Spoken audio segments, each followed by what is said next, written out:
Hello, ഒരു ചട്നി ഉണ്ടാക്കിയാലോ? അടിപൊളി ചട്നിയാണ്. വറ്റൽമുളക് വെളിച്ചെണ്ണയിലൊന്ന് മൂപ്പിച്ച് മാറ്റി വെക്കാം. അതിലേക്ക് തന്നെ ഉഴുന്ന് പരിപ്പും കൂടി ചേർത്ത് കൊടുക്കാം.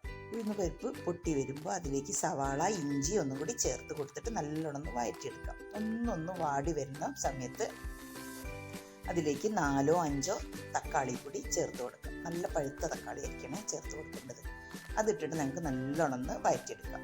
അത് നല്ലോണം വഴന്ന് വരുമ്പോൾ ഒരു പിടി തേങ്ങ കൂടി ചേർത്ത് കൊടുത്തിട്ട് അതും നല്ലവണ്ണം ഒന്ന് വഴറ്റിയെടുക്കാം.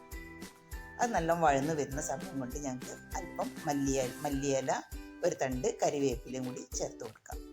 അതും നല്ലോണം വഴന്ന് വരുന്ന സമയം ഞങ്ങൾക്കിത് നല്ലോണം വഴന്ന് വന്നതിന് ശേഷം അത് ചൂടാറിയതിന് ശേഷം മാറ്റി വെച്ച വറ്റൽമുളകും ഇതിൽ നിന്ന് അല്പം ചേർത്ത് ആദ്യം ഒന്ന് നല്ലോണം അരച്ചെടുക്കാം. അത് നല്ലോണം അരച്ചെടുത്തതിന് ശേഷം രണ്ടാമത്